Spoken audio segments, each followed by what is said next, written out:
रोवणी जमीन पाठीशी आबाळ आहे. पाय रोवणी जमिनीमध्ये आमचे गोपीचंद पडळकर सह्याद्री सारखे तात आहेत. जाऊन सांगा त्यांना तुमची या वाघाशी गाठ आहे, तुमची या वाघाशी गाठ आहे.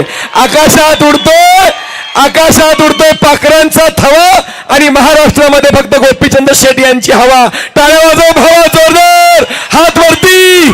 साहेबांना विनंती करतोय आपण मंचाला संबोधित व्हावं.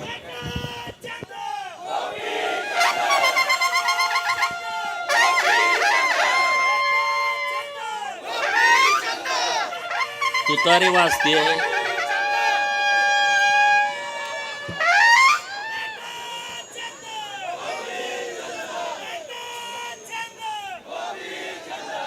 तुतारी आपलं पारंपरिक वाद्य आहे. एका माणसामुळे किती बदनाम होऊ शकते तुम्ही बघितलंय. आज सांगलीच्या ठेशन चौकामध्ये या जिल्ह्याचं ज्यांनी नेतृत्व केलं 95 ते 99च्या काळामध्ये, 18 वर्ष महाराष्ट्राच्या विधान परिषदेमध्ये एक अभ्यासू सदस्य म्हणून आणि विधान परिषदेचे विरोधी पक्ष नेते, राज्याचे ग्रामविकास खात्याचे मंत्री म्हणून एक उत्तम प्रशासक, फरडा वक्ता आणि रोखठोक भूमिका मांडण्यामध्ये ज्यांचं महाराष्ट्रभर नाव आहे, असे आपल्या सर्वांचे आदरणीय माननीय अण्णासाहेब डांगे साहेबांच्या प्रमुख उपस्थितीमध्ये सांगली विधानसभा मतदारसंघाचे तिसऱ्यांदा आमदार म्हणून निवडून आलेले सुधीरदादा, महाराष्ट्राच्या आणि देशाच्या इतिहासामध्ये एकच विधानसभा, एकच पक्ष आणि 55 वर्ष आमदार म्हणून ज्यांनी प्रतिनिधित्व केलं, महाराष्ट्राच्या विधानसभेमध्ये आदर्श व्यक्तिमत्व म्हणून ज्यांची ख्याती आहे, असे स्वर्गीय डॉक्टर गणपतराव देशमुख साहेब यांचे नातू डॉक्टर बाबासाहेब देशमुख हे सांगोला विधानसभा मतदारसंघातून निवडून आले. म्हणून त्यांचा आणि गेली अनेक वर्ष तुम्हाला वाटत होतं की मी एकदा तरी जनतेतनं निवडून यावं, म्हणून सातत्यानं जेवढा संघर्ष मी केला त्याच्यापेक्षा जास्तीचा संघर्ष तुम्ही केला आहे. हा गोपीचंद पडळकरचा सत्कार मी समजत नाही. ज्यांच्या मनगटामध्ये बळ आहे, ज्यांना अन्यायाच्या विरोधामध्ये लढू वाटतंय मनातून, अशा तुम्हा सर्वांचा हा सन्मान आहे, असं माझं म्हणणं आहे, असं माझं मत आहे. सांगलीच्या या स्टेशन चौकामध्ये अनेक ऐतिहासिक सभा झालेल्या आहेत. या सभांमध्ये तुम्ही अनेक वेळा असाल, माझे पत्रकार मित्र अनेक वेळा असतील, व्यासपीठावरील मान्यवर मंडळी अनेक वेळा असतील. मी पण काही वेळा इथं प्रचाराच्या निमित्तानं असेल, पक्षाची भूमिका मांडण्याच्या निमित्तानं असेल, मी अनेक वेळा या चौकामध्ये बोललो आहे. परंतु या चौकामध्ये जनतेतून निवडून आल्याच्या नंतर आमचा सन्मान होईल असं कधी वाटत नव्हतं, पण आज ते प्रत्यक्षात आलेलं आहे. आणि ते पण इतक्या भव्य दिव्यतेनं. एखाद्या मंत्र्याचा पण सत्कार असा होणार नाही, असा आमच्या तिघांचा सत्कार तुम्ही केलेला आहे. त्याबद्दल मी तुमचं मनापासून आभार व्यक्त करतो. ही सांगली आहे. अण्णाभाऊ साठे यांच्या लेखणीला धार देणारी ही सांगली आहे. छत्रपती शिवाजी महाराजांच्या स्वराज्य निर्मितीमध्ये ज्यांनी अत्यंत महत्त्वाची भूमिका मांडली त्या भैरजी नायकांची ही सांगली आहे. ही सांगली लता दिदींची आहे.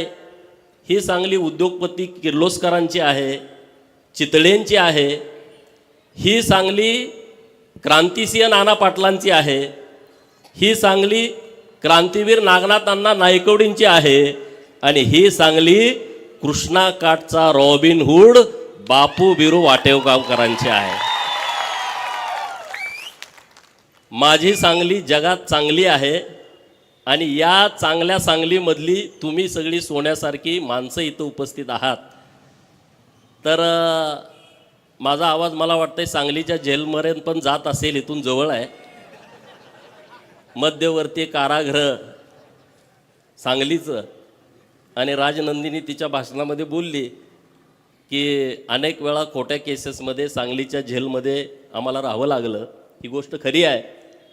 2014ला विधानसभेच्या निवडणुकीच्या पूर्वी 10 दिवस मी सांगलीच्या जेलमधनं सुटलो होतो. आणि केस काय होती तुम्हाला माहीत आहे. सगळीकडं त्याचा एकदम डांगोरा पिटला जातो विरोधकांच्याकडून. सांगलीच्या जेलमधला एक आरोपी जो खोट्या केसमध्ये ज्याला अनेक वेळा जेलमध्ये जावं लागलं, त्याचा आज जनतेच्या पाठबळावरती सांगलीच्या चौकामध्ये सन्मान होतोय. ही माझ्यासाठी अभिमानाची बाब आहे. प्रस्थापित व्यवस्थेच्या विरोधामध्ये तुम्ही जाण्याचा प्रयत्न केला तर पहिल्यांदा तुम्हाला जेलचा रस्ता दाखवला जातो, हे लक्षामध्ये ठेवा. आणि ज्यांची ही तयारी आहे त्यांनी राजकारणामध्ये पुढं गेलंच पाहिजे. अरे जेवढ्या केसेस माझ्यावरती टाकल्या त्याच्यापेक्षा 1000 पटीनं जेलमधनं बाहेर आल्यानंतर हार लोकांनी आम्हाला घातलेले आहेत. यात सांगलीपासून आटपाडीपर्यंत 10-20 हजार लोकांची रॅली जेलमधनं सुटल्यानंतर या महाराष्ट्रातल्या लोकांनी बघितलेली आहे. लोकांना वाटते गोपीचंद असाच आला, ह्याला काही लॉटरी लागली. लॉटरी लागली नाही रे बाबांनो. आमचा इतिहास नीट बघा. आम्ही लढणारी माणसं आहोत. अण्णासाहेबांनी इतिहास सांगितला. जो समाज स्वतःचा इतिहास विसरतो तो समाज नव्यानं इतिहास निर्माण करू शकत नाही. हे तुम्ही लक्षात घ्या. अण्णासाहेबांनी जे सांगितलंय ते आपण सगळ्यांनी सिरियस घेण्याची आवश्यकता आहे. आज राजकारणामध्ये आपण पुढं आलं पाहिजे. राजसत्ता आणि राजपाट कधी मागून मिळत नसतो, तो नेहमी हिसकावून घ्यायचा असतो. मी पहिल्यापासून ही भूमिका मांडतोय. तुमच्यासाठी कुठलं सिंहासन ठेवलेलं नाही आहे. तुम्हाला सिंहासन निर्माण करावं लागेल. नसेल तर जो सिंहासनावरती आहे त्याच्या पाठीत लाथ घालून त्याला बाजूला करून तुम्हाला तिथं बसावं लागेल. त्याशिवाय तुम्हाला राजसत्तेतलं सिंहासन मिळू शकत नाही. अरे मी 2006ला राजकारणामध्ये आलो. 6 ते किती झाले बघा, 24 जनतेतून निवडून यायला किती वेळा पडलो मी निवडणुकांमध्ये. 5 वेळा मी निवडणुकांमध्ये हारलोय. 2-3 वेळा विधानसभा, 1 वेळा लोकसभा, 1 वेळा जिल्हा परिषद. एवढा वेळा लोक म्हणायचे हा वेडा आहे. अण्णासाहेबांनी सांगितलं धनगराचं वेळ दिवस सरूस तर जात नाही. लोक बोलतात खाजगीत, आजही बोलतात की गोपीचंद पडळकर जिल्हा परिषदचा सदस्य झाला नाही हा आमदारकी लढवतो. ग्रामपंचायतचा सदस्य झाला नाही हा आमदारकी लढवतो. पंचायत समितीचा अजून मेंबर नाही हा आमदारकी खासदारकी लढवतो. ह्याला येड लागलंय, हा असाच संपून जाईल. होय, गोपीचंद वेडा होता म्हणून लढला. शहाणा असता तर कुणाच्या तर नोकरीला असता कारकून म्हणून. वेडा होता म्हणून लढला. हे वेडं पण आपल्या सगळ्यामध्ये असायला पाहिजे, प्रत्येकामध्ये असायला पाहिजे. वेडा माणूस क्रांती करतो. जो ध्येय वेडा आहे, जो संघर्ष करायची तयारी ठेवतो, जेलमध्ये जाऊन बसायची तयारी ठेवतो, तो वेडाच माणूस असतो. शहाणा माणूस असू शकत नाही. शहाणा असता तर तो पाया जाऊन पडला असता. मला माफ करा, माझ्यावरती केस करू नका, पोलिसाला सांगा, आत टाकू नका. धनगर वेडा आहे अशी लोक बोलतात. मी म्हणतो होय, धनगर वेडा असतो म्हणून तर त्या वेड्यापणामध्ये मेंढपाळाचा पोरगा सुभेदार मल्हारराव होळकर झाला. त्या वेड्यापणामध्ये तलवार हातामध्ये घेतली आणि सिंधू नदीच्या पलीकडे अफगाणिस्तानामध्ये अटके पार भगवा झेंडा फडकावला. वेड्यापणामध्येच यशवंतराव होळकर इंग्रजांच्या विरोधामध्ये लढले. 25 वेळा सलग इंग्रजांना हरवणारा या देशामध्ये दुसरा योद्धा नाही आहे. आणि छत्रपती शिवाजी महाराजांच्या नंतर राजे उमाजी नाईक आणि त्यांच्यानंतर महाराजा यशवंतराव होळकर यांनी स्वतःचा राज्याभिषेक केला आणि चक्रवर्ती महाराजा झाले. हे वेडेपणातच होतं. हे शहाण्या माणसाचं काम नाही आहे. स्वतःवर अन्याय झाला नाही, पण माझ्या मागासवर्गीय बहिणीवरती अन्याय झाला. म्हणून बेंड्या राखणारा बापू बिरू वाटेगावकर हातामध्ये कुऱ्हाड घेतो, बंदूक घेतो आणि 14-15 जणाला यम सदनी पाठवतो. येड्यापणाचं लक्षण आहे, शहाण्या माणसाचं काम नाही. आणि म्हणून हा वेडापणा आम्ही नेहमी करणार. अरे तुमचं उदाहरण देतो, या सांगलीच्या मार्केटमध्ये हमाल म्हणून आमचे बाप जादे आले. त्या हमालाची पोर आता व्यापारी म्हणून अख्खं मार्केट ताब्यात घेऊन बसलेत. हा वेड्यापणाचंच काम आहे, हे शाण्या लोकांचं काम नाही आहे. आज त्या हमालाची पोरं नगरसेवक, सभापती आणि महापौर म्हणून व्यासपीठावरती बसलेले आहे. असा वेडापणा आपल्याला नेहमी करायचा आहे, हे लक्षामध्ये ठेवा. शहाणपणा केला तर काम करावं लागेल, वेडापणा केला तर तुम्ही लीडर व्हाल, नेता व्हाल. आणि तुम्हाला माझी विनंती आहे, झालं पाहिजे. का होऊ नये आपण? जिसकी जितनी संख्या भारी उसकी उतनी भागीदारी या तत्वावरती आम्हाला तिकीट मिळत नाही. आणि तिकीट मिळालं तर आम्हाला निवडून येऊ दिलं जात नाही. सगळे एक पाडा याला. मग तुम्ही शहाणं व्हावं लागेल, तुम्ही ते हातामध्ये घ्यावं लागेल. आज जतच्या जनतेला मी मनापासून धन्यवाद देतो की त्यांनी आज ही माझी सत्काराची वेळ आणली, नाहीतर ते शक्य नव्हतं.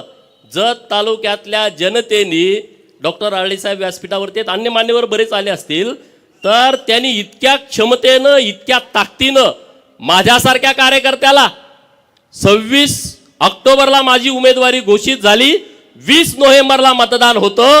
भाजपमधले काही लोक ताकदीनं विरोधामध्ये भूमिका मांडत होते, हा बाहेरचा आहे, हा परका आहे, भूमिपुत्र नाही आहे.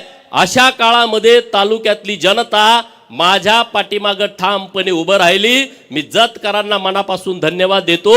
आणि मी त्यांना जो शब्द दिलाय विधानसभेच्या प्रचारामध्ये, तो प्रत्येक शब्द आणि शब्द पूर्ण करण्यासाठी पुढची 5 वर्ष मी रात्रंदिवस मेहनत घेईल. आणि त्याबरोबर महाराष्ट्रातले काही विषय असतील, महाराष्ट्रातले काही प्रश्न असतील, तर त्याच्यासाठी पण काम करेन ना. अरे किती आम्ही लढलोय, आमचं कौतुक आम्ही करतोय अशातला भाग नाही.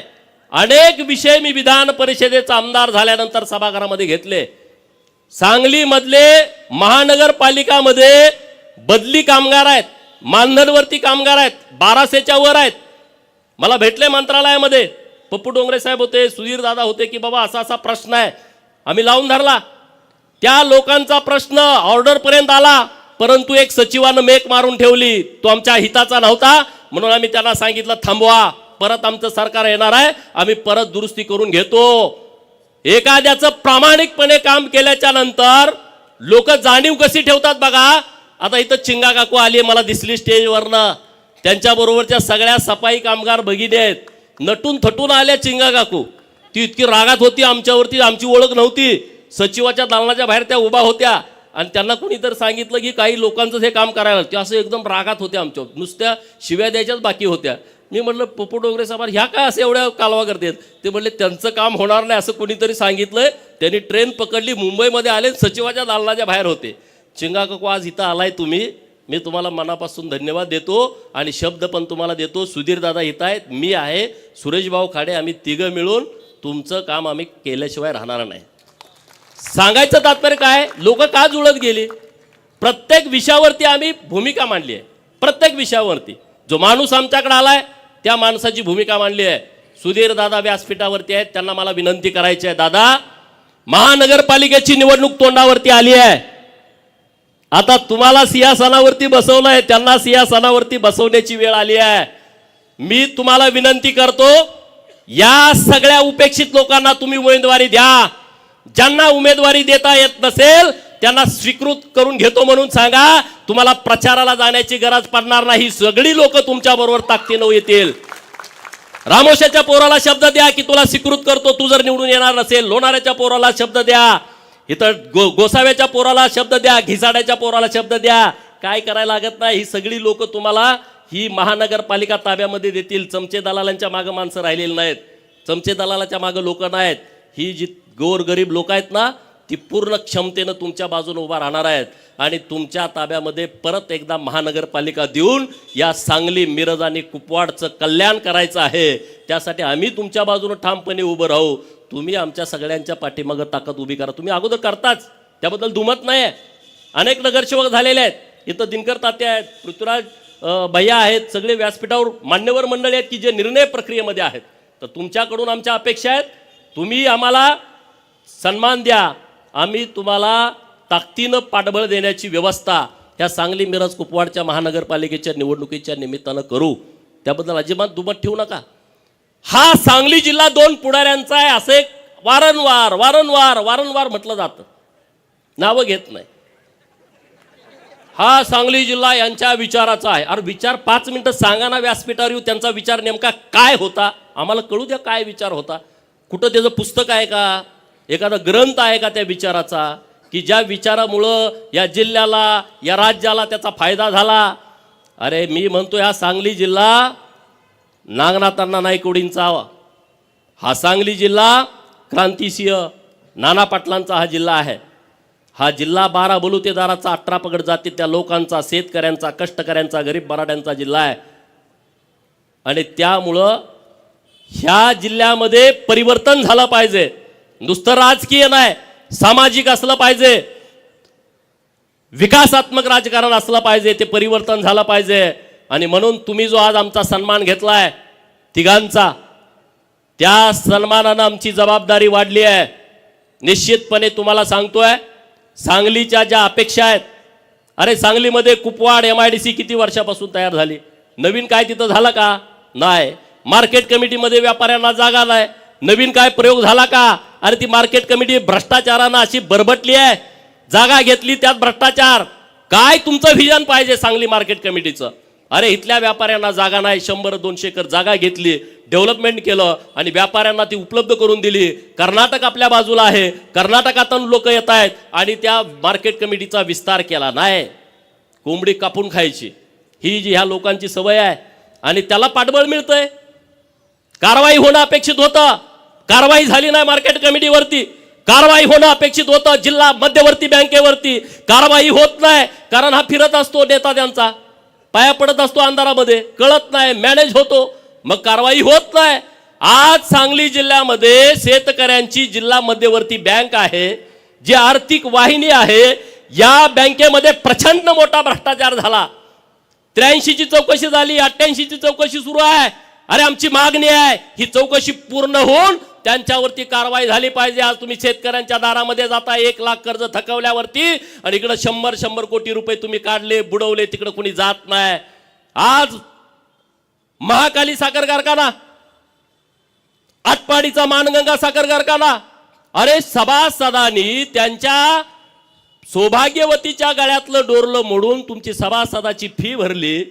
आज इतके वर्ष तुम्ही कारखाना चालवला, 200 150 कोटी रुपये तुम्ही कर्जामध्ये घालवला आणि आता तुम्ही परत बँक म्हणते की आता हे RBIचे नियम आहेत, अमुक आहे तमुक आहे, त्याचा बाऊ करून तुम्ही ते कारखाना विकायला काढणार आणि त्या पुढाऱ्यांच्या घशामध्ये घालणार. माझे पत्रकार मित्र येत आहेत, माझी त्यांना विनंती आहे, हे कारखाने विकायचे आणि घशात घालायचे यांचे डाव आहेत.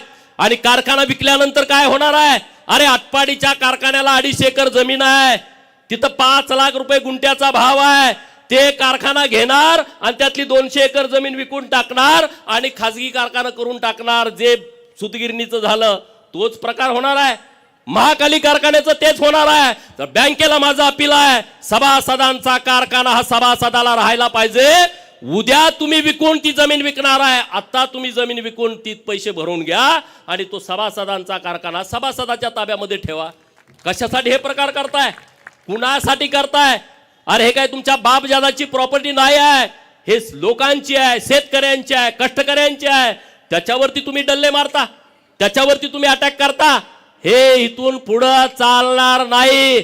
सरकारकडे मी पाठपुरावा करणार आहे आणि सरकारनं जरी पाठीशी घातलं तर सरकार बरोबर सुद्धा या बाबतीमध्ये संघर्ष करायची आमची तयारी असणार आहे.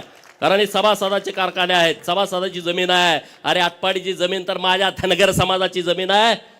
काय तुम्ही देता रे, एक तुम्ही गुंठा जमीन देत नाही, 250 एकर जमीन आमच्या बापजाद्यांनी दिली. काय मिळालं आम्हाला, काय त्या कारखान्यामध्ये मिळालं.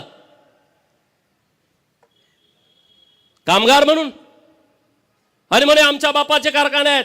महाकाली कारखान्यामध्ये कुणाच्या जमिनी आहेत. या जिल्ह्यातल्या सगळ्या कारखान्याच्या आणि MIDCच्या जमिनी बघा.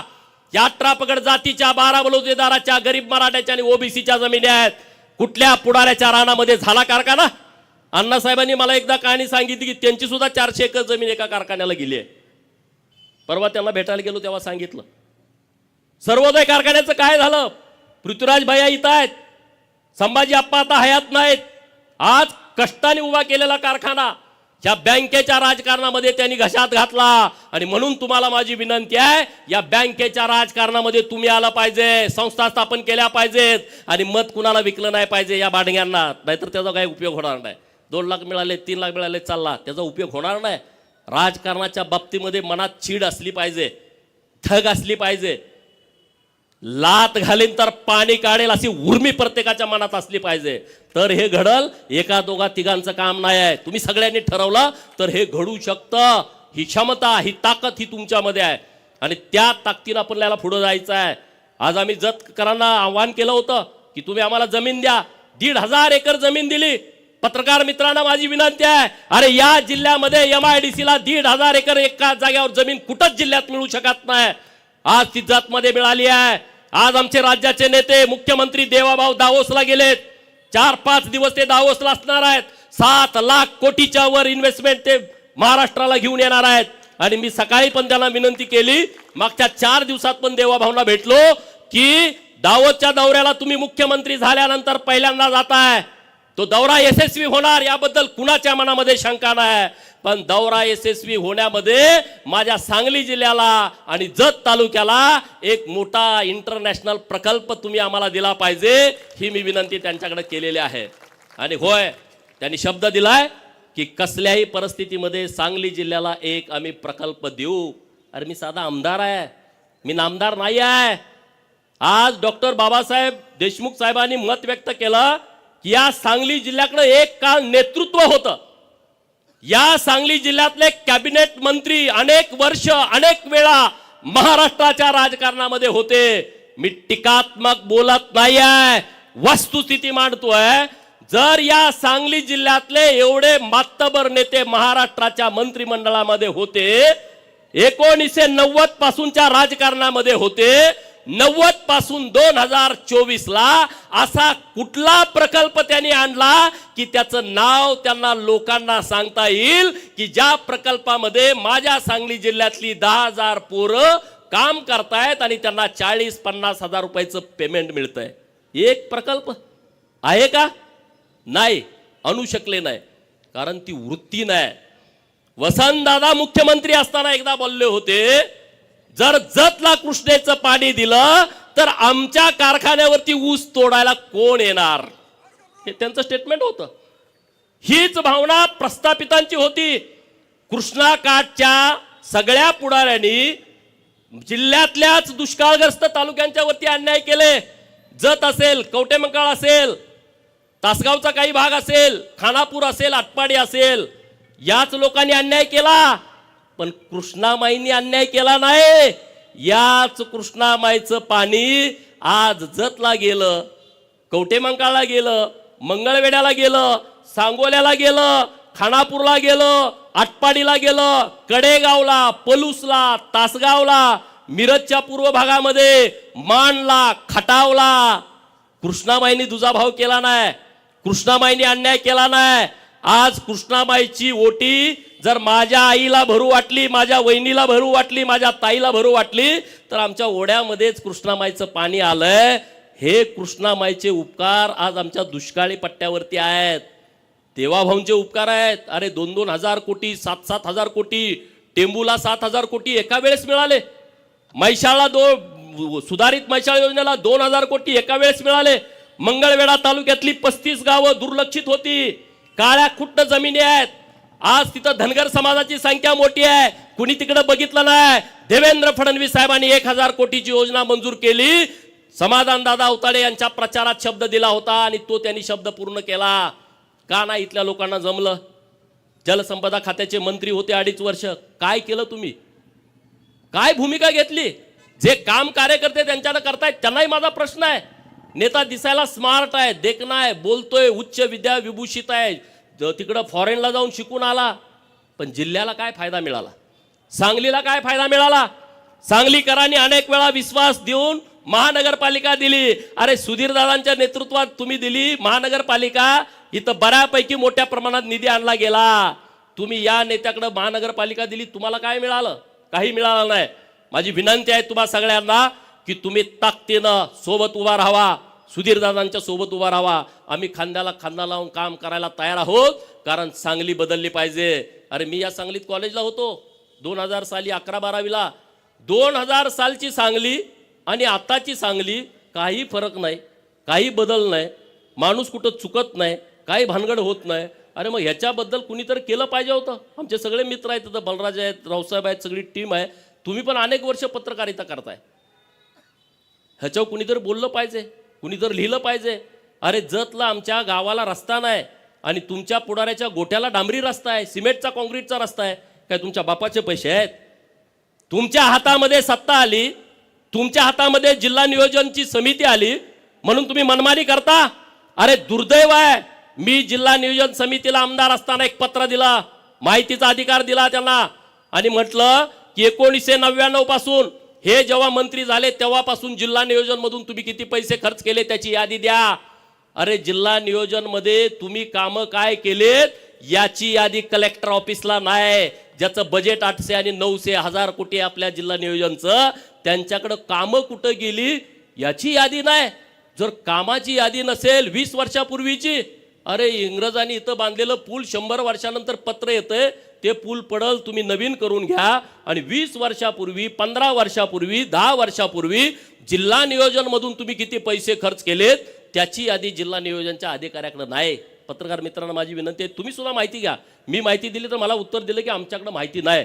ही किती गंभीर बाब आहे बघा. कुणी केला जतवरती अन्याय, कुणी केला आटपाडीवरती अन्याय? याच लोकांनी केलाय. बाहेरचा माणूस आला नाही अन्याय करायला. आणि म्हणून तुम्ही मला निवडून दिलाय जातकरांनी. माझी जबाबदारी जतची तर आहे, पण सांगली जिल्ह्यातल्या उपेक्षित भागामध्ये जिथं जिथं कुठं काम करावं लागेल तिथं तिथं गोपीचंद छातीचा कोट करेल. आणि तुमच्या पुढे एक पाऊल असेल, तुम्ही चिंता करण्याची गरज नाही, अजिबात करायची गरज नाही. आणि राजकारणामध्ये काय भ्यायचं कारणच नसतं. डॉक्टर बाबासाहेब आंबेडकर साहेबांनी आपल्याला इतके अधिकार दिलेले आहेत, तुम्ही कशाला भीताय? काय नाही. ही लढाई काय तुम्हाला बंदूक घेऊन, पिस्तूल घेऊन, बॉम्ब गोळा टाकायची लढाई नाही आहे. ही लढाई विचाराची आहे आणि एका बोटाची आहे. ईव्हीएम वरती बोट पटा पटा पटा तुम्हाला काय करायचं ते करू शकता. तुम्हाला हे तर काय हाणामाऱ्या करायची नाही लढाई. त्यामुळं कुणाला घाबरायचं कारण नाही. आता जिल्ह्यामध्ये एक चांगलं संघटन होण्याची आवश्यकता आहे.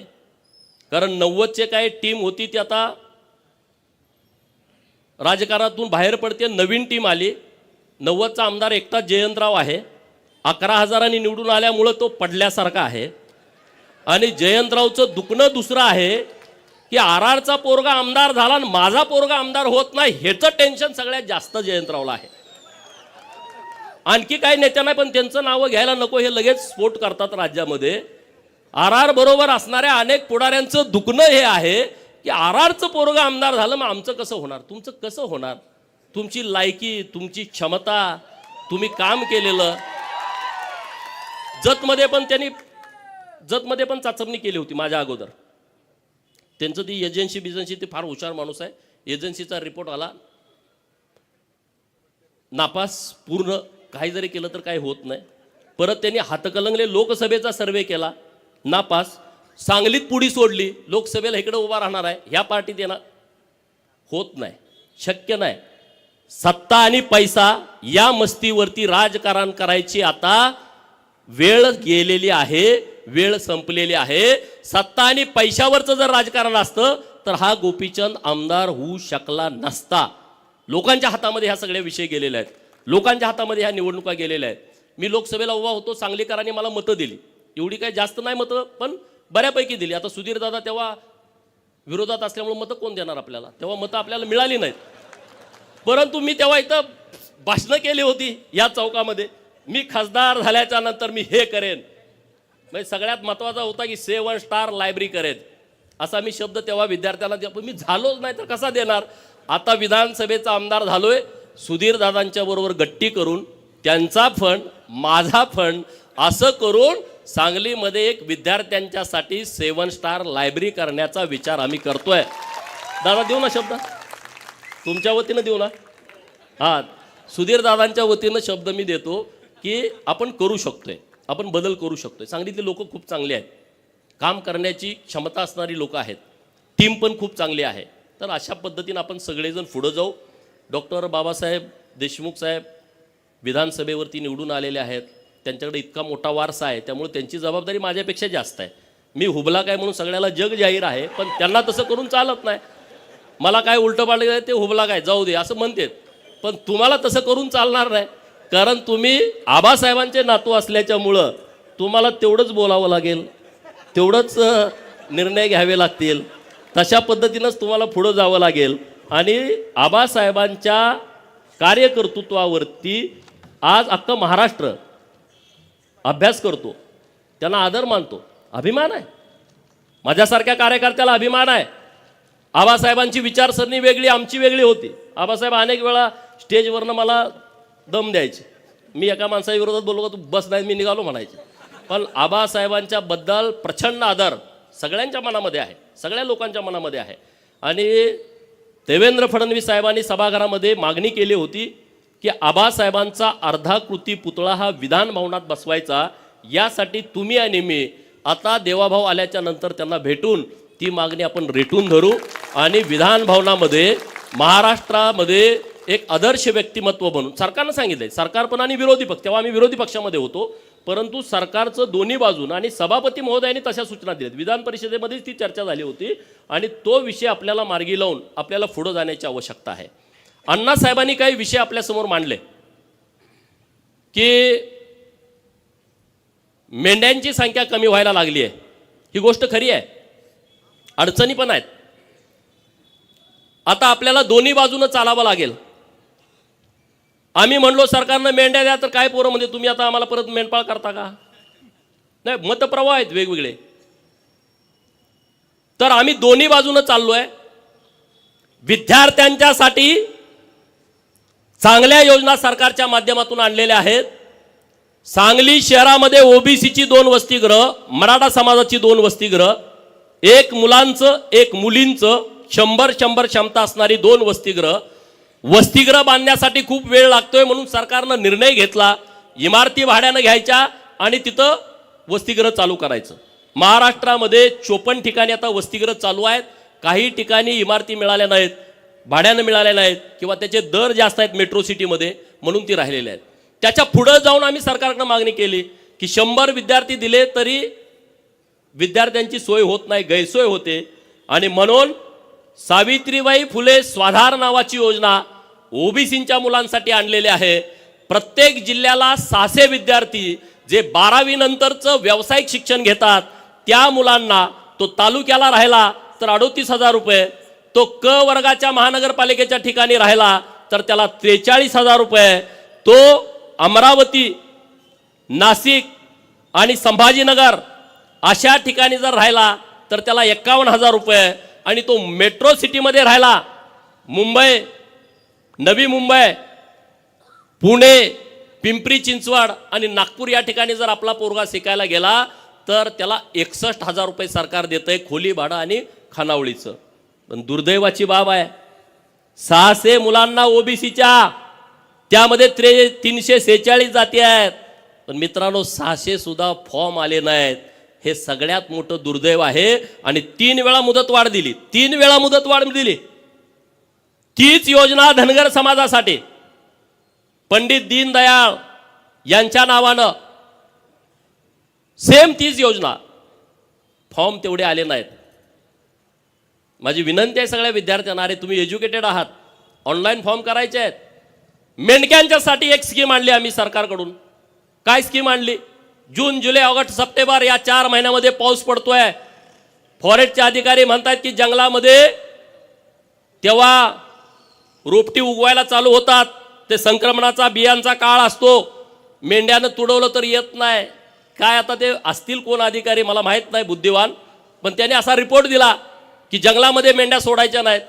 आणि मग आम्ही सरकारकडे मागणी केली, जर तुम्ही आमच्या मेंढ्या जंगलामध्ये सोडणार नसाल तर तुम्ही आम्हाला चराई भत्ता द्या, महिन्याला 6,000 रुपये, 4 महिन्याला 24,000 रुपये, आणि स्कीम जाहीर केली. मला अभिमान वाटतो त्या गोष्टीचा. म्हणून मला मेंढक्यांचं कायम कौतुक वाटतं. 1,20,000 मेंढपाळांनी ऑनलाईन फॉर्म भरले. ऑनलाईन 1,20,000. सरकारकडे पैसे 8 कोटी होते. मी म्हणलं असं जुळणार नाही. आता तुम्हाला जेवढे फॉर्म आले तेवढे पैसे द्यावे लागतील. त्यांच्याकडे परत 20 कोटीपर्यंत झाले. त्यांनी 20 कोटी वाटले. मी आता अण्णासाहेबांना शब्द देतो की मी त्यांच्याकडे पाठपुरावा करतो आणि 1,20,000 आता दरवर्षी येणार फॉर्म.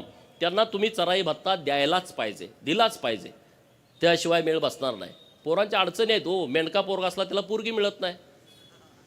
तो परत मेंढर विकतोय, मुंबईत जातोय, कुठंतरी लोकांना मध्ये जागा घेतोय, लग्न केलं का परत गावाला येतोय, परत मेंढ्या घेतोय. परत म्हणते तू अरे मुंबईला होता ना, आता कसं काय मेंढराकडं. म्हणजे अडचणी खूप आहेत, सुविधा नाहीत. पहिल्यासारखी आता लोकांची मानसिकता नाही आहे. 35-35 किलोमीटर दिवसात चालायचं आणि कुठल्या पण गावात जाऊन राहायचं. स्मशानभूमीजवळ वाडा पडतो, गावाच्या कुठंतरी 3-4 किलोमीटर आतमध्ये वाडा पडतो. कसं करणार लोक. पण त्यातून आता बंदिस्त, अर्धबंदिस्त शेळी फार्म सरकारनं द्यावेत अशा पद्धतीची आपली मागणी आहे. आमच्या सगळ्या भगिनी घोड्यावरती सगळं ओझं टाकून जातात. आमचे पत्रकार मित्र फोटो काढून बातमी लावतात, तुम्ही बघितलंय. म्हणून सरकारकडे आम्ही मागणी केली आहे 50 HP ट्रॅक्टर सरकारनं द्यावेत. 75% तुम्ही अनुदान द्या, 10% आम्ही भरतो, 15% बँकेनं कर्ज द्यावं आणि 50 HP ट्रॅक्टर तुम्ही पहिल्या टप्प्यामध्ये 100 आम्हाला द्या. सरकारनं त्या गोष्टीला तत्वता मान्यता दिलेली आहे.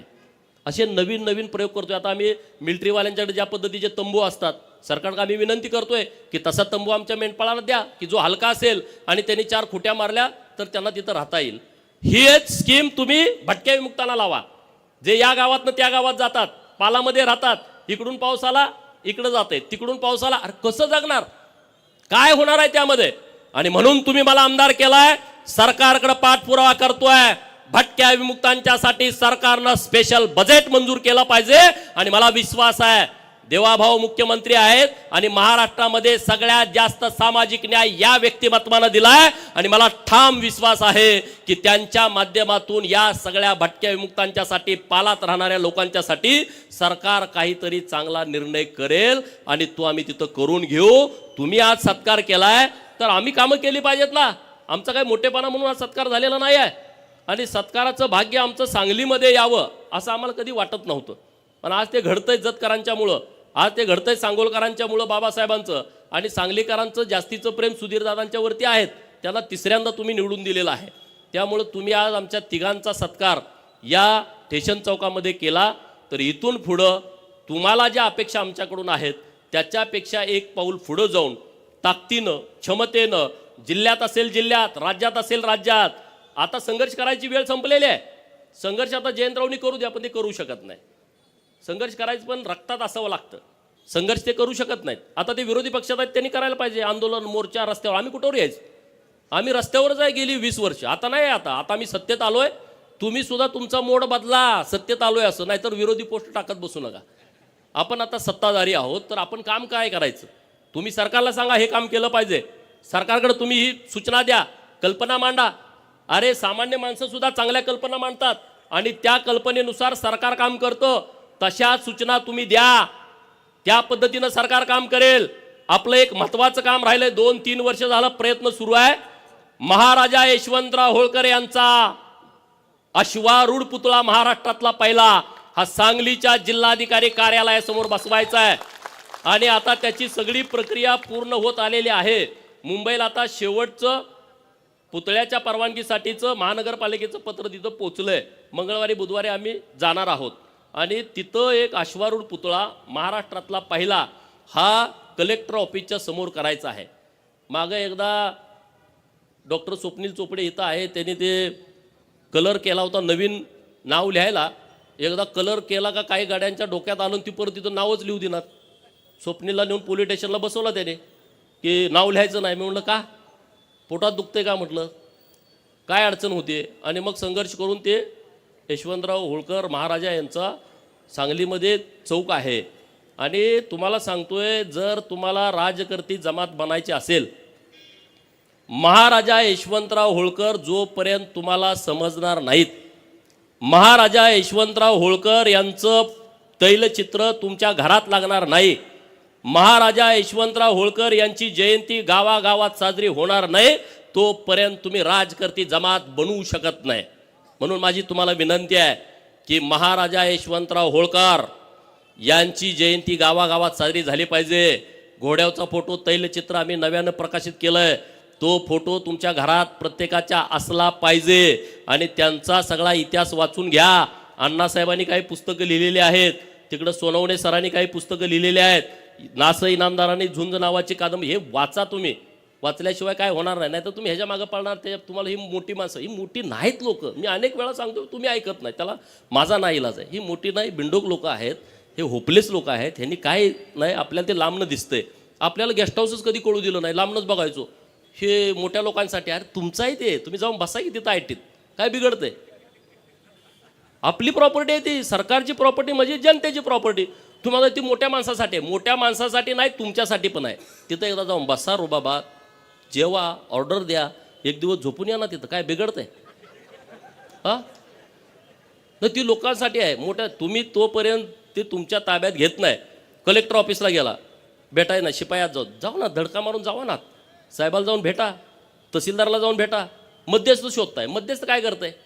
भीती घालताय तुम्हाला, पैसे घेताय तुमच्याकडून, दलाली करताय, त्याचा उपयोग होत नाही. तुम्ही जावा ना तिथं, लोकांच्यासाठी जावा, गरिबांच्यासाठी जावा. जात पडताळणी ऑफिस आहे इथं, किती लोकांचे दाखले मिळाले नाहीत, जावा ना तिथं, दरडावा ना, बोला. नंदीवाल्याच्या पोराला जातीचा दाखला मिळाला नाही, का नाही मिळाली जात पडताळणी? तुम्ही खडसावा ना तिथं जाऊन. गोसाव्याच्या पोराला का नाही दिलं, डवऱ्याच्या पोराला का दिलं नाही? तुम्ही करा ना मोठ्या भावाची भूमिका. नुसतं भाषण करून उपयोग नाही. मोठ्या भावाची भूमिका ही कृतीतून तुमची दिसली पाहिजे, तर तुम्ही पुढे याल, अन्यथा तुम्ही पुढे येणार नाही. एकटा गोपीचंद, एकटा डॉक्टर बाबासाहेब आमदार होऊन तुमचा प्रश्न मिटत नाही. असे शेकडो आणि हजारो गोपीचंद महाराष्ट्रामध्ये तयार व्हावे लागतील, तेव्हा कुठं तुम्ही या प्रवाहात याल, अन्यथा प्रवाहात येणार नाही. आता जिल्हा नियोजनची सदस्याची नेमणूक होईल. कुठं आहे सरकारचं धोरण? पत्रकार मित्रांच्याकडे माझी विनंती आहे, मी पण मागणी करतोय, जिल्हा नियोजन मध्ये सुद्धा रिझर्वेशन आलं पाहिजे. निमंत्रित सदस्यामध्ये सुताराचं, लोहाराचं, कुंभाराचं पोरग जिल्हा नियोजनचा सदस्य म्हणून कलेक्टर ऑफिसला पालकमंत्र्याच्या समोर बसलं पाहिजे. कधी बसणार? ते नाही बसणार. त्याला माहित नाही, त्याला कल्पना नाही. मला तुम्ही आमदार केलाय आणि मी जत मध्ये जाहीर केलंय आमच्या सगळ्या सहकारी मित्रांची परवानगी घेऊन.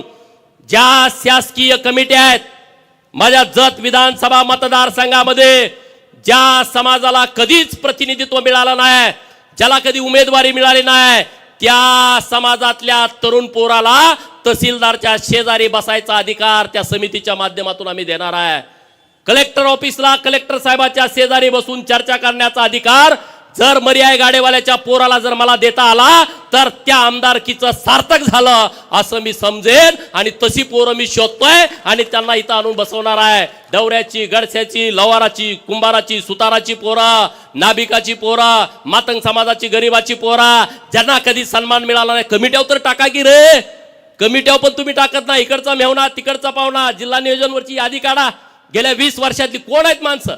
एक तर नेता, नेत्याचा चमचा, दुसऱ्याला संधी नाही. आणि म्हणून मी देवाभाऊंच्याकडे मागणी करणार आहे की महाराष्ट्रातल्या जिल्हा नियोजनमध्ये आणि महाराष्ट्रातल्या शासकीय कमिटी आहेत तिथं तरी आम्हाला संधी द्या. आणि ते देऊ शकतात, हेच काहीतरी परिवर्तन करू शकतात. आणि म्हणून असे नवीन नवीन विषय घेऊन आपल्याला पुढं जायचं आहे. नवीन नवीन विषय घेऊन आपल्याला पुढं काम करायचं आहे. अजिबात चिंता करू नका, अजिबात काळजी करू नका. तुमचा जो विषय असेल तो मला सांगा, दादांना सांगा, बाबासाहेबांना सांगा. दादांना सांगितल्यावर डायरेक्ट जाऊन ते काम करून येतील. आम्ही सभागृहात वाजवून काम करून घेऊ. दादांचं आमच्यापेक्षा जास्तीचं चालतं. दादा सिनियर आहेत आणि सगळ्यात महत्त्वाचे तुम्हाला माहीत आहेत, बॅकबोन आहे दादा. त्यामुळं दादांचं सगळं चालतं. त्यामुळं दादांना आमची विनंती आहे की तुम्ही आमचं नेतृत्व करा. आम्ही तुमच्याबरोबर ठामपणे उभं राहू. आतून बाहेरून कुठलाही दगा फटका माझ्याकडून होणार नाही, तो आमचा स्वभाव नाही. कारण होळकरांच्या इतिहासाचा एक आपल्याला कौतुकास्पद घ्यायला पाहिजे. होळकरांनी जेवढ्या लढाई केल्या त्या समोरासमोर सांगून. होळकरांचे किल्ले बघा. वापगावचा किल्ला पुणे जिल्ह्यातला गावात आहे. यशवंतराव महाराजा होळकरांचा जन्म झाला, मल्हाररावांनी जे 5 किल्ले बांधले होते त्यातला तो आहे, गावात आहे. महेश्वरी, राजधानी, पुण्यश्लोक अहिल्यादेवींची एकदम नदीच्या किनारी आहे. एकदम समोरासमोर लढणारे भिडणारे हे मल्हारराव आहेत. आणि त्यामुळं ज्यांना आम्ही लढायचं त्यांना समोरच लढतो, अजिबात चिंता नाही. आणि त्यामुळं दादांसारखं ज्येष्ठ नेतृत्व आपल्या सांगली जिल्ह्यामध्ये आहे. त्यांच्या नेतृत्वामध्ये आपण सांगली शहरामध्ये, ग्रामीणमध्ये ते जास्त फिरत नाहीत, पण सांगली शहरामध्ये आम्ही पूर्ण क्षमतेनं त्यांच्यासोबत राहू एवढंच या निमित्तानं बोलतो. फळ मार्केटमधली लोकं असतील, हमाली करणारी सगळी मंडळी असतील आणि तुम्ही सगळे, तुमचं माझ्यावरती खूप उपकार आहेत. भाषणात सांगण्यासाठी नाही आहे, तुम्ही म्हणणार हे भाषणात सांगतोय. माझ्याकडं जेव्हा गाडीला तेलाला पैसे नसायचे तेव्हा तुम्ही त्या गाडीत तेल टाकण्याचं काम केलं आहे. माझ्या सगळ्या निवडणुका ह्या तुमच्या वर्गणीवरती झालेल्या आहेत. त्यामुळं माझ्यासारख्या कार्यकर्त्याला त्याची प्रचंड जाणीव आहे. अरे आम्ही सामान्य आहोत. तुम्ही आज एवढा सांगलीमध्ये दिमागदार एवढा सोहळा केला गडदे तात्यांच्या नेतृत्वामध्ये, शक्य नाही आहे. महाराष्ट्रातल्या कुठल्या आमदाराच्या नशिबी असं येईल, पैसे लावून कुणी करेल हो, पण तुम्ही उत्स्फूर्त केलाय. हे तुमचं प्रेम आमच्यावरती कायम राहू द्या. या प्रेमाची पोच पावती आम्ही कामातून तुम्हाला देऊ.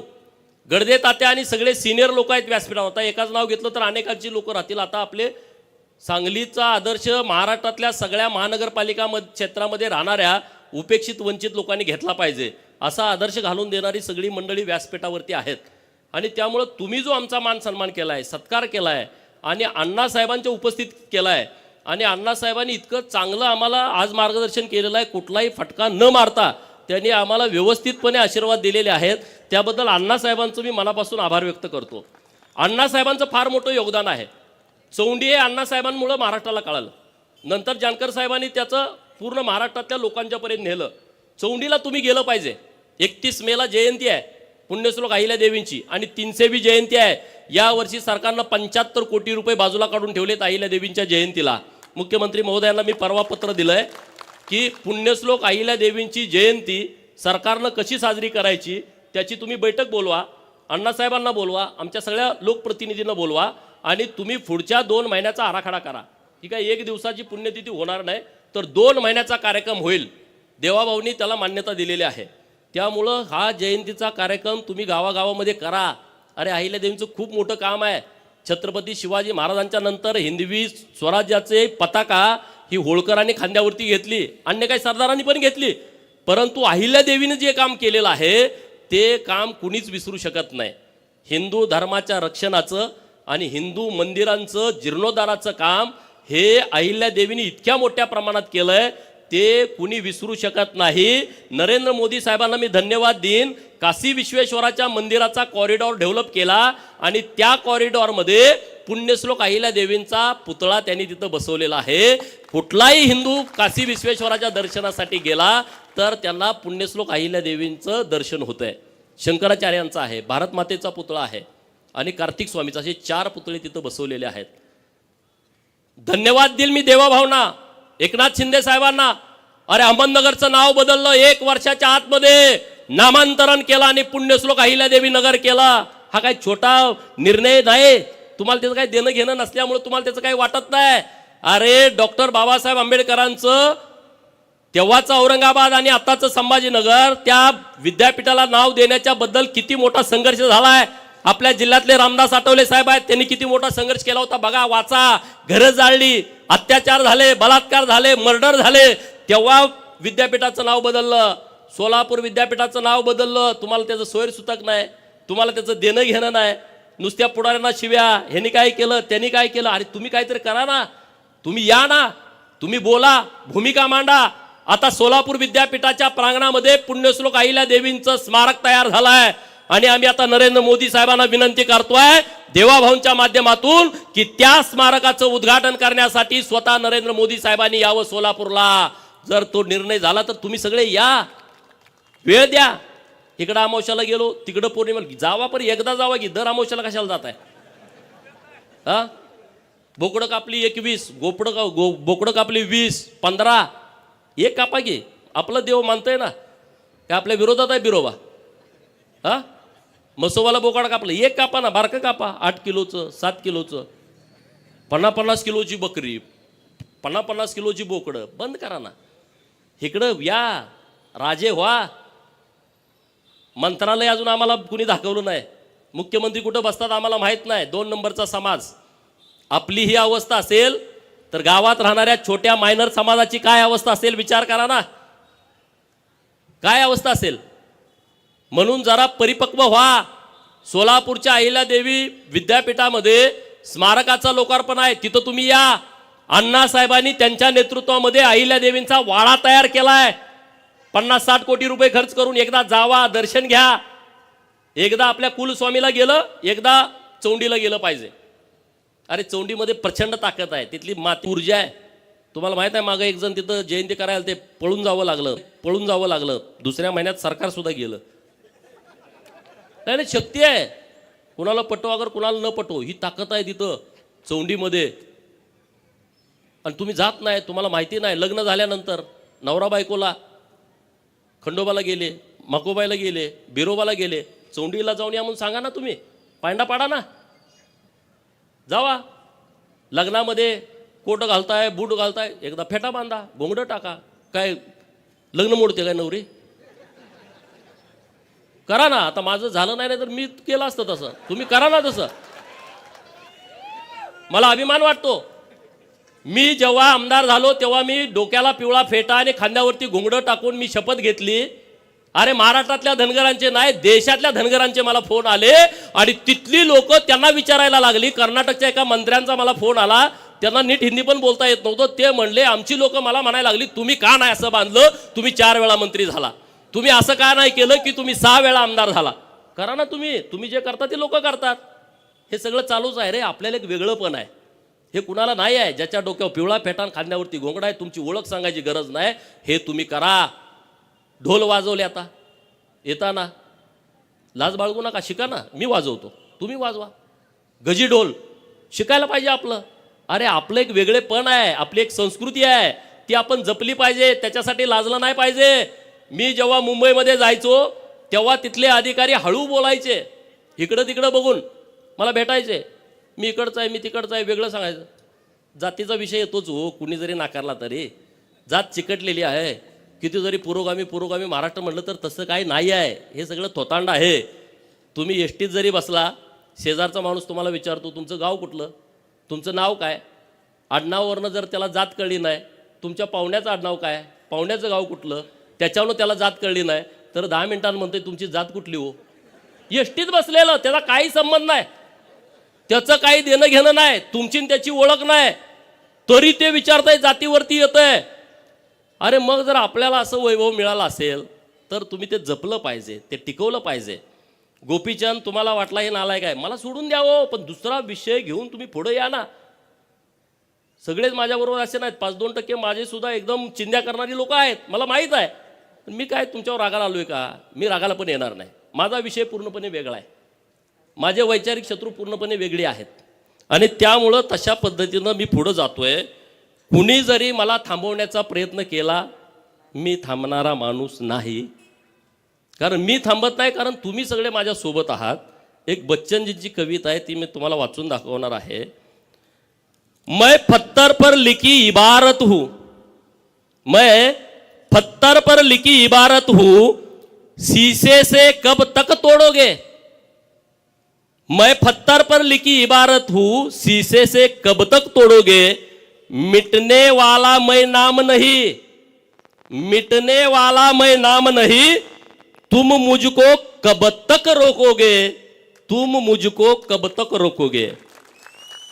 मैं सागर से भी गहरा हूं, मैं सागर से भी गहरा हूं, तुम कितने कक्कड़ फेंकोगे. मैं सागर से भी गहरा हूं, तुम कितने कक्कड़ फेंकोगे. चुन चुन कर आगे बढ़ूंगा मैं, चुन चुन कर आगे बढ़ूंगा मैं, तुम मुझको कब तक रोकोगे.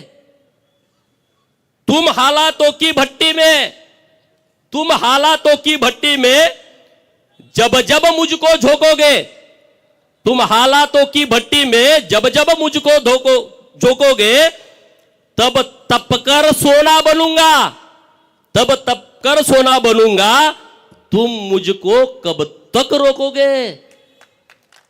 अनेक वेळा संघर्षाच्या भट्टीमध्ये तुम्ही आम्हाला ढकललंय, आम्ही तावून सुलाकून निघालोय. आणि तुम्हाला पण मी सांगतो, संघर्षाच्या भट्टीमध्ये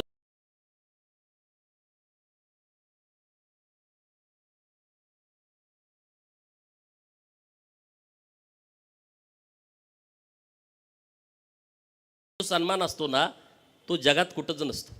तो जगात कुठंच नसतो. विश्वकर्मा नावाची योजना आली 12 बलुतेदारांसाठी. कुणाला माहित होतं का 12 बलुतेदार? 18 बलुतेदाराचा कुणी विषय या देशात घेतला होता का? नाही. सरकारची एक योजना आहे. सांगलीमध्ये जे रस्त्यावरती बसलेत ना लोक, त्यांना त्याच दिवशी 10,000 कर्ज द्यायचं आहे बँकेत गेल्यावर, आधार कार्ड दिल्यावर. किती? 10,000. ते फेडलं का 20,000, ते फेडलं का 30,000, ते फेडलं का 40,000. केंद्रानं ही योजना आणली, आपल्याला माहीत पण नाही. तुमच्या गावात कोण असेल मोठ्या शहरामध्ये, त्यांच्यासाठी ही योजना आहे. आपल्या सरकारनं तर खूप योजना केलेत, खूप महामंडळं केली. आज रामोशी समाजाचं महामंडळ केलं आहे, लिंगायत समाजाचं महामंडळ केलं, वडार समाजाचं महामंडळ केलं, लोहार समाजाचं महामंडळ केलं, नाभिक समाजाचं महामंडळ केलं आहे, काशीबा गुरव समाजाचं महामंडळ, छोटा समाज आहे, महामंडळ केलं. अरे आज त्यांचा उपाध्यक्ष होईल, त्याला सुद्धा केला वाटतंय. त्यामुळे तुम्ही चिंता करू नका. तुम्ही आमच्या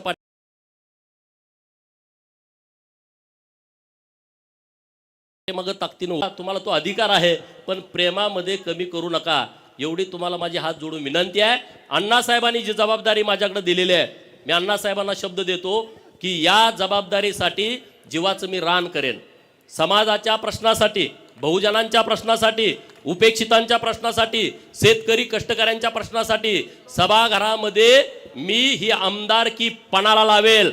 त्याबद्दल तुम्ही अजिबात दुमत करू नका. आणि पूर्ण क्षमतेने आपल्याला पुढे जायचं आहे. बदल हा नेहमी होतो. एक वेळ तुम्ही सुद्धा राजकर्ती जमात बनणार आहे, सगळी लोक. मी नुसतं धनगर समाजासाठी बोलत नाही. अरे उकिरड्याचा पांग फिटतो. आपल्या घरात आई म्हणते की नाही, उकिरड्यांचा सुद्धा पांग फिटतो. अरे आपण तर अशी धडधाकट सगळी मंडळी आहोत, आपला सुद्धा पांग फिटेल. आमच्या चिंगा काकूचा सुद्धा पांग फिटणार आहे पुढच्या महिन्यामध्ये, फिटणार आहे. काही चिंता करू नका. आणि त्यामुळं इतक्या मोठ्या संख्येनं तुम्ही आला, उपस्थित राहिला, त्याबद्दल मी तुमचं सगळ्यांचं मनपूर्वक आभार मानतो. ज्या सगळ्या लोकांनी यामध्ये काम केलं आहे, सगळ्यांची नावं घेता आली नसतील, परंतु तुम्ही पूर्ण ताकदीनं इतका भव्य दिव्य देखणा कार्यक्रम घेतला, अख्ख्या सांगलीमध्ये सगळं वातावरण तयार केलं आहे, त्याबद्दलही तुम्हाला धन्यवाद देतो आणि थांबतो. खूप खूप धन्यवाद साहेब. असे दांडगी इच्छा ज्याची मार्ग तयाला मिळती 70. सगळ्यांना विनंती की कुणीही गर्दी करा.